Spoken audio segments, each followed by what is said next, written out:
Greetings, A Push Nation. It's Mr. Majewski again with Guinness, right? The Madison to my Jefferson, I guess you could say. And we are here to talk today about the War of 1812. You're going to be following along in your War of 1812 notes. These are a little bit shorter, so therefore, it shouldn't take us as nearly as long, especially if I do not dilly-dally. What do you think? The War of 1812. Mr. Madison's War. Exciting stuff, huh? Not so much. Are you falling asleep on me? I haven't even started and you're falling asleep on me. Ginner boy, you're like some of my students. Anyways, alright, well, hey, we're going to put the Mr. Madison down here, alright, so that I can get going here with the information, alright. So let's go ahead and get started. Please follow along in the slides. You have a copy of these. In addition to that, there is a set of full-color slides on the haiku page that you can follow along with as well. So we're going to start with our theme, as we always do, with the War of 1812, Napoleon's diplomatic maneuverings, and the demands of the Western war hawks, who we'll get into today, drew President Madison into a War of 1812 with Great Britain. It's a 2.5-year-long conflict. It ends in a stalemate, which means neither side really gets an advantage over the other, although we came close to losing the war. At the end, we were able to sign a treaty that basically returns things back to how they were before the war started. All right. Now, one of the big consequences of this, as the last part of the theme is going to talk about, is that the Federalists, who vehemently oppose the war, are going to lead the opposition, and it's going to speed up the destruction, the demise of the Federalist Party, so that by 1816-ish, the Federalist Party really is no more. But before we do that, we got to get to our fourth president of the United States. That's going to be President James Madison. Madison was Jefferson's vice president in his second term. He's going to be a two-termer as well. He's another Virginian, so if you're keeping score at home, that's 3 of our first 4 presidents from Virginia. John Adams, the only non-Virginian so far. He came from Massachusetts up north. Anyways, there's Madison. Of course, we remember Madison from the Constitution, right? Father of the Constitution, instrumental in creating the Bill of Rights. And becomes a strong Democratic Republican afterwards, right-hand man to Jefferson. That shouldn't surprise us, right? Virginians, longtime friends, similar beliefs in states' rights. Here's our famous presidential survey, right? Mr. Madison. Why do I always struggle to find these guys on this list? Where is he? He's 20th. My goodness. Wow, I'm a little surprised by that, folks. I would expected him to be a little bit higher based on some of the names in front of him, but oh well. He has a somewhat nondescript presidential history. Well, let's get started with Madison. Now, I mentioned this at the end of the last lecture. I wanted to go into a little bit more detail. Remember, we had the Embargo Act, right, which said, hey, we're going to cut off trade with everybody in protest of what's happening to us. When that was a disaster and caused our economy to fall into the toilet, right? Caused us to fall into a depression, a panic of 1807. We replaced it. Madison's presidency replaced it with something called the Non-Intercourse Act, which simply said, hey, we're going to not trade with Britain and France since they're the ones who are causing all the problems. I know. Denny, relax. But we can still trade with the rest of the world. Now, what we do is we add something to that Non-Intercourse Act that I referenced at the end of the last lecture. It's called Bacon's Bill Number 2. And what Bacon's Bill Number 2 said was, hey, we're still going to embargo France and Britain, but whichever country chooses to stop the harassment of us, then we will go ahead and we will open up trade with them, and we will call off the embargo with them, but we'll still embargo the other side. Napoleon agreed. All right. Now, he never really expected to have to follow through on this. He agreed. He thought that he would probably be done in Europe before he would ever have to, with the wars, before he would ever have to worry about this. And so while he agrees, he probably never really was going to follow through on it with the United States. He just wanted to do that to get them off of their back and to gain another potential trade ally in his constant conflicts with Britain. But when we signed Macon's Bill 2, and then the French agree to it, what that meant was that tension between the United States and Britain heated up again. And that makes sense, right? Because now we're on the wrong, now Britain's on the wrong side of this, and they're the only ones who we blame kind of for causing us all of this sort of harassment. There's other reasons why we get pushed into a war with Britain, not just the harassment on the seas, not just encouraging the Indian attacks on the forts, not just the impressment of the soldiers. It's these war hawks.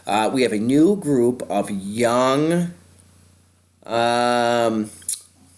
politicians that are going to rise up in Congress and really take control of Congress. They're young. Characteristics of them. They come mostly from the West and the South, and they're a little bit more aggressive. They're a little bit more brash. They're much more expansionist. They want us to expand westward, and they want us to expand northward.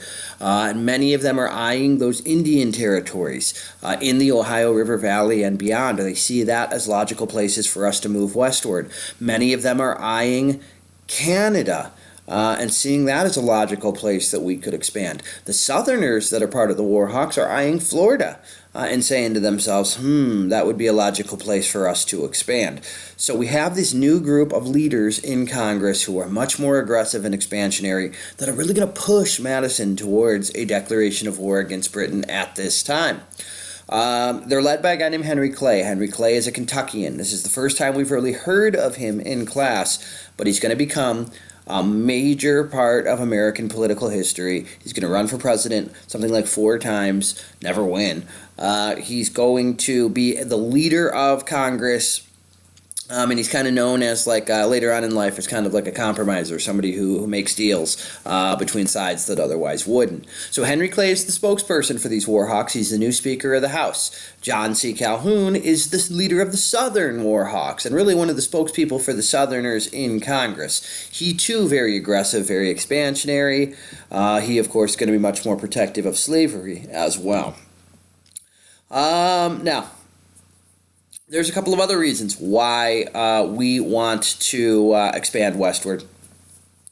The Indian conflicts. So remember the Battle of Fallen Timbers and the Treaty of Greenville. It cleared out the eastern 2/3 of the Ohio River Valley. Well, that meant the western 1/3. That last part of it was still occupied by Indians. That is until the Battle of Tippecanoe. We're going to send a American general, his name is William Henry Harrison, out west to that area because of, rebellious activity by the natives there, who are led by 2 brothers, 2 relatives. So the Western Warhawks want to wipe out any Indian attacks on white settlements on the frontier because those are heating up again. And some people, of course, still blame the British for encouraging those. So we send an army out to a place called Tippecanoe, which is located in Indiana, to respond to this threat by these 2 Indian brothers, Tecumseh and the Prophet, as we call him. Tenskwatawa is his actual Indian name. And these 2 guys have formed a confederation of native tribes in the area. Tecumseh's kind of the military leader. The Prophet is kind of the political and religious leader. And the Americans feared that the British were going to continue to aid the Shawnee Indians, as they are known in that particular area.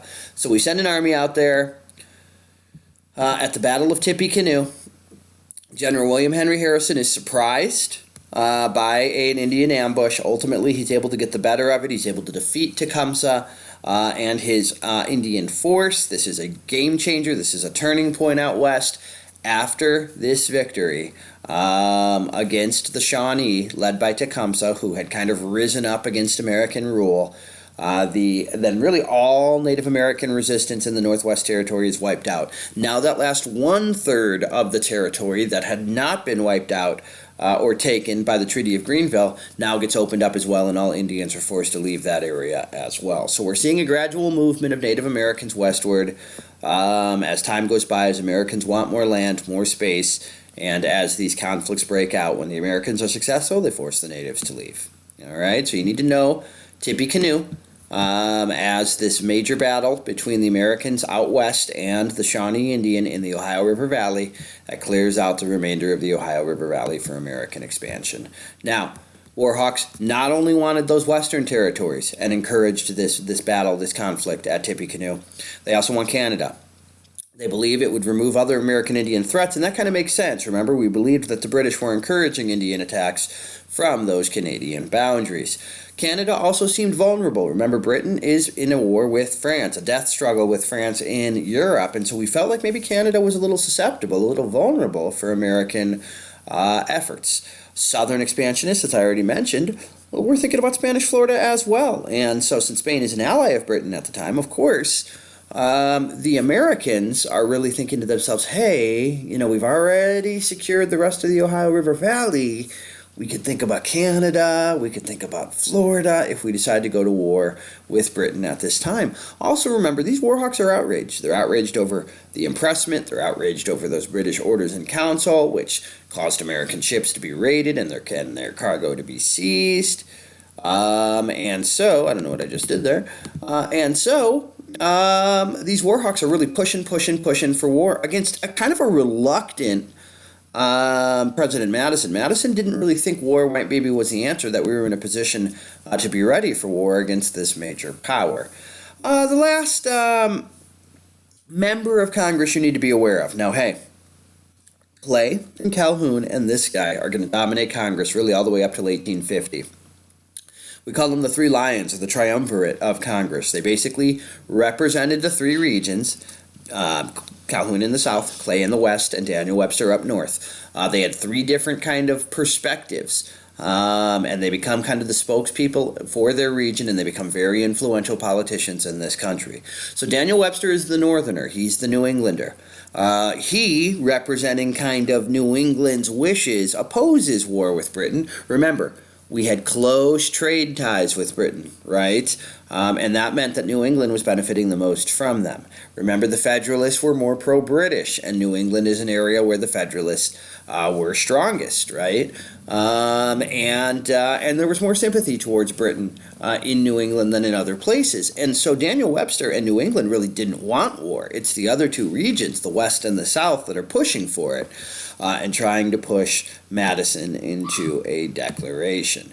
There they are, the great triumvirate. You got Henry Clay. You got Henry Clay from the west. You got John C. Calhoun from the south, who looks to me like a little bit of a vampire. And then we've got Daniel Webster, who, well, I don't know what you want to describe him as. Anyways, despite the efforts of Webster, and because of the efforts of the Warhawks, these politicians that are much more aggressive and expansionist than before, the U.S. does declare war on Britain in June of 1812. Madison was pushed into it. He wasn't really eager for it, and he kind of gets criticized for not doing it. Eventually, he decides to follow popular opinion, public opinion, and, of course, the influence of these guys in Congress that are clamoring for it. There is some opposition to the war. Again, it mostly comes from New England. It mostly comes from the wealthier traders and shippers and merchants who are worried that their trade is going to be restricted. Of course, that's exactly what happens, as we're going to see the map at the end of this. Almost immediately, the United States is going to be embargoed, blockaded by the British Navy. So why do we go to war? Well, because of the Warhawks, first off. They really push the country towards it with their rhetoric, with their talk, convincing people that war is the only solution. Republican views, hey, we are a Republican country. We're kind of still, how do I want to put this, opposed to British monarchy, all right? And the heavy-handedness of the British, specifically British impressment and the arming of the Indians, really bothers many Americans. Let's not forget about Chesapeake Leopard. Remember the Leopard, the warship that fired on the Chesapeake, that was used to enrage Americans and fire up resistance to the British. And then, of course, Canada, right? The lure of Canada. If we fight Britain and we win, Americans say, then we could potentially get Canada as a result. And we know how obsessed Americans have been with Canada up to this point. So again, it's called Mr. Madison's War. It's fought between 1812 and 1814. It's kind of an unknown or unheard of war. We never really hear a lot about it. It's a small war. There were only 6,000 American casualties throughout the 2.5-year conflict. It's one of our worst wars for us, I guess you could say. It goes really badly for us most of the time. I mean, let's look at some of the lowlights, I guess you could say. We were really unprepared for it, and that's one of the reasons Madison didn't want to, but is urged into it by others. We tried to attack Canada at one point. It's an absolute disaster. There's a shocker. That seems to be the case every time we go to war. Washington, D.C. actually gets captured and burned to the ground by the British. The American president, his wife, and Congress are really forced to flee. Literally, Dolly Madison is carrying portraits from the White House out with her, running out with these portraits to try to save them and protect them. Britain nearly won large territories in the northern parts of the United States. We were kind of, I think, lucky to get a peace deal when we did, and a lot of it had to do with the fact that the British had so many problems that they were fighting in other parts of the world. This is the famous image of the British burning the Capitol. We will get to that in a timeline at the end. There is Dolly Madison, James's wife, during this conflict. Again, she saved some important works of art, as it mentions in this image here, and fled just before the British arrived and torched the White House. All right, here's another problem. This is another weak point, I think you could say, in this war. We're really ununited, divided. I guess we'll call it divided. The Federalists up in New England were actively opposing the war effort the entire time. They were speaking out against it. They didn't want to send people. Those northern states, those New England states, were not as into the war, and so we're divided. We're not united. There's a lot of criticism of Madison and Congress and the war effort. In fact, at one point, the Federalists are actually going to meet in Hartford, Connecticut, and come up with a list of grievances, complaints against the government that they want addressed, or they're going to actually think about maybe breaking away from the United States down the road. In the middle of a war, we've got part of our country that's kind of actively cheering, rooting, or working against it. Now, there were a few victories, so it wasn't all doom and gloom. We did have some victories. Now, most of them occurred out west. That's where we had some of our greatest successes. We got our butts kicked in Canada. We got our butts kicked in the north. Washington falls along the coastline thanks to that powerful British Navy. Out west, in the Great Lakes region, we actually had most of our success. Now, these were small battles, not huge, but we actually outperformed the Royal Navy on the Great Lakes, which was a huge shock to people. Admittedly, it was a small naval force on both sides, but at the Battle of Lake Erie, for instance, American forces under an American captain, later Admiral Oliver Hazard Perry, are able to defeat a small British naval force, which was a stunner, a shocker, but it really pumped up the American spirit. It inspired Americans to keep resisting. It was a big victory for the U.S., at least for our psyche, for psychology's sake. Also, we had another victory for William Henry Harrison at a place called the Battle of the Thames, out in the Great Lakes region as well. Again, it was a small American force fighting against British and Indian forces, and we were able to achieve a victory there. These are both used by the government, again, to really pump up the war effort, to boost it at a time when it is struggling. All right. Another highlight, I guess you could say, highlight out of a low light. So when the Americans lost Washington, D.C., the British then moved on and wanted to take Baltimore, Maryland next. We have a Fort McHenry, that guards Baltimore, Maryland. And of course, what happens here is that the British bombarded it. There's a famous American poet and composer named Francis Scott Key, who is watching what's happening here. He's describing it. The American flag is flying over this fort. It's getting hammered. It's getting beat up. The rockets are flying. Rockets, red glare, bombs bursting in air. And he's stunned the next day to find out that the flag is still flying over the fort, that the Americans have withstood this attack on Baltimore and on Fort McHenry. He, of course, records his thoughts, what had happened there. and it later on becomes our national anthem, the Star-Spangled Banner, in honor of the resistance and the fight by the Americans here after Washington fell, while the British were trying to move on to Baltimore. All right? So again, it's more of an inspirational win. It's more of a nationalist sort of thing. It pumps us, gives us some nationalism, some patriotism, at a time when we needed it. This is the flag that flew over Fort McHenry. And as you can see, it was beat to smithereens, right? Look at it. It's barely standing, right? But of course, it was restored. It's kept today at our Smithsonian Institute. It's supposed to be like a symbol of American resistance and never say die, and standing up to threats from the outside countries. Ultimately, another source of inspiration for the U.S. at a time when we needed it, when there were plenty of things that went wrong during this war. Probably the greatest successes of the war, not even probably, had to do with an American general down south named Andrew Jackson. Andrew Jackson is a hard-fighting Southerner.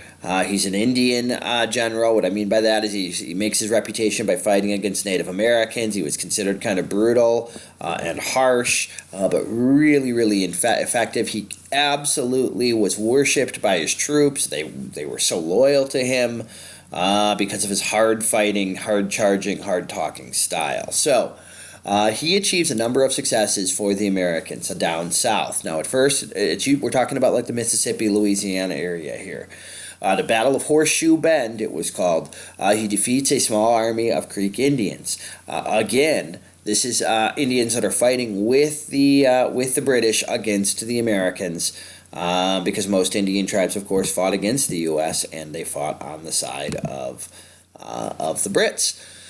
And then a year later, Jackson achieves a stunning victory against the British at the Battle of New Orleans. It's a back-and-forth battle. Ultimately, the British charged Jackson, and he and his army were able to withstand it. Folks, this is a shocking victory for the Americans for a couple of reasons. One, people didn't expect that the U.S. could stand up to the British army, but it's a strong test, I guess you could say, and a strong show of American war preparation, or I should say maybe resistance. And so it's another inspiring victory for the Americans. Now, one thing you need to know about this battle, it technically took place after the peace treaty had been signed. It's just word had not reached either of the generals down in the South that the war was over, and so they technically fought this battle even though a peace treaty had been signed. They just hadn't heard about it at that time. All right, and again, this is just another recreation of the attack. Here you can see the British charging across the open area against the Americans, who were able to withstand it. All right. Famous battle there, Jackson. You see how Jackson being depicted there, right, as the hero up on top of the ramparts who's leading the resistance personally against those darned British redcoats. Again, huge victory. He's going to become a war hero afterwards. Really our first real American war hero. He and Harrison both become kind of heroes after this. The media, the press, the government really pump them up and turn them into household names, particularly Jackson, for his style. So again, some highs, some lows. The lows are really, Canada, the loss of Washington, the burning of Washington. Our victories are, the Battle of the Thames, that naval victory at Lake Erie, and the Battle of New Orleans. So again, I hope you're seeing kind of a back and forth sort of thing. We win some, we lose some, but this is key. In the eyes of most Americans, the very fact that we're standing up to Britain, that they're not able to wipe us out or knock us out of the war, is almost a victory for us in our minds. Here we are challenging one of the most powerful nations in the world a second time in 30 years. And here we are being able to stand up to them and give them just as much as we are getting. So it's a huge source of pride that we're able to even withstand these threats. It's almost like a boxing match where you're the little guy against the big bully, and you're just able to keep it going, keep surviving, and by doing so you're earning respect, you're earning support, you're getting more people behind you, not only here but overseas as well. And that's really what this image is showing you. It's a really famous image here. It's James Madison boxing with what is supposed to be kind of the symbol of Britain. looks like the British king or a British redcoat. He's called John Bull, just like we have Uncle Sam. It's kind of our symbol. Theirs is John Bull. And so what is Madison doing here? He's in a boxing match with John Bull, which is representing, the U.S. and Britain. And what does Britain have? They have the bad, look at that gushing, bloody nose they have there. So it's like Madison's punching him in the face here, right? Ooh, there's New Orleans. Ooh, there's the Battle of the Thames. Ooh, there's Lake Erie, right? Give you a black eye, give you a bloody nose.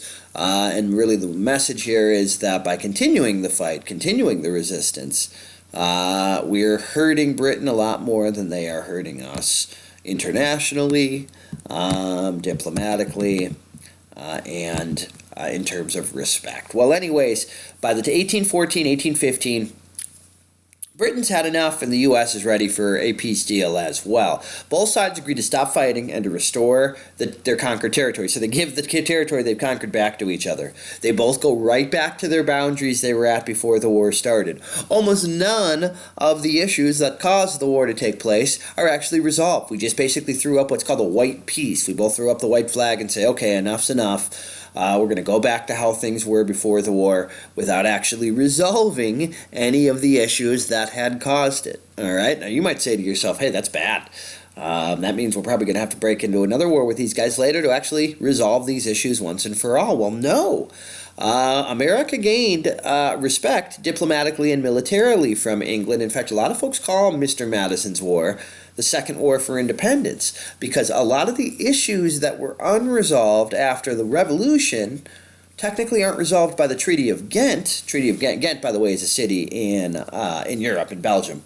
But even despite the fact that we don't resolve these issues at the time, in the years that follow, during the era of good feeling, most of these issues do finally get resolved, because Britain, it's almost like we fought Britain once, and they kind of felt like, okay, they got the best of us, but, we could get them again in the future. And then we fight them again during the War of 1812, and they're finally kind of like, okay, fine, you've beaten us twice, or you've stood up to us twice. I guess we have to start treating these Americans with a little bit more diplomatic respect. So we gained diplomatically, not only with England, but with other countries around the world for standing up to England again. And we gained militarily. We have these great military leaders that start to develop. The U.S. military gets a big boost in terms of confidence that we're now going to use against natives who are still left after the war is over. Biggest negative, I'd say, of the war is for the Federalists. The Federalists opposed the war. They did not support it whatsoever. During it, they were critical of it. They were not supportive of it, which caused many Americans to start to view them with less and less trust and support. A lot of Americans consider them to almost be like kind of cowards or treasonous or lacking honor for not doing the American thing and standing up and supporting the war effort. Also bad for the natives. They lose huge amounts of people and land during the war. By choosing to side with England, that's going to speed up their own demise, not only in terms of people, but also, especially, in terms of their land, because now England's going to be gone once and for all after this war from much of North America, and they no longer have that British protection that they were counting on. One positive that's not really thought of a lot of the time, but again, the War of 1812 is viewed as the beginning of the American Industrial Revolution. Remember, the Embargo Act had forced us to start building our own products and factories, and then the British embargo caused that to continue and actually increase. So again, the American Industrial Revolution really gets a kickstart thanks to the Embargo Act and the War of 1812. And once we start to industrialize, we're going to turn into the most powerful industrial economy the world has ever seen. So that's a huge effect. Now, let's talk real briefly about this Hartford Convention. New England Federalists in 1814, now the war's gone on now for about a year and a half, get together. They actually were upset that this war was costing them so much in terms of trade, that their cities were being burned, that they're losing this trade and shipping, they're losing ships, they're losing economic opportunity. They want the federal government of the United States to pay them for their losses. They blame the rest of the country for this. A very small minority actually were talking about maybe breaking away or seceding. But really the reason they met was they wanted their money back for the losses during the war. And what they did was they came up with a list of things that they wanted from the government.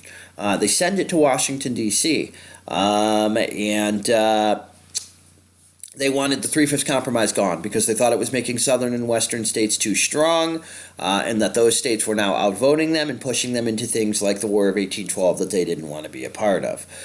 They wanted there to be two-thirds vote in Congress. So two-thirds of the states had to agree for an embargo to take place, because remember, when the Embargo Act had been passed with a 50% vote, it was New England that suffered the most from it, and they felt like they were struggling.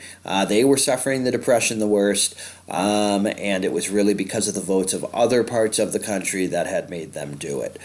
They also want a two-thirds vote for the admission of western states. Remember, they're strong in the Northeast, and the more western states that are created, the less political strength they would have in Congress, and so they wanted to make it harder for new western states to be admitted than it was before to preserve their own political party in Congress. They also wanted two-thirds of a vote for a declaration of war because they disagreed with this declaration against England for the War of 1812. And so these are all basically demands they're going to make of Washington, of Congress, or else, right? Although we're not really sure what the or else would have been.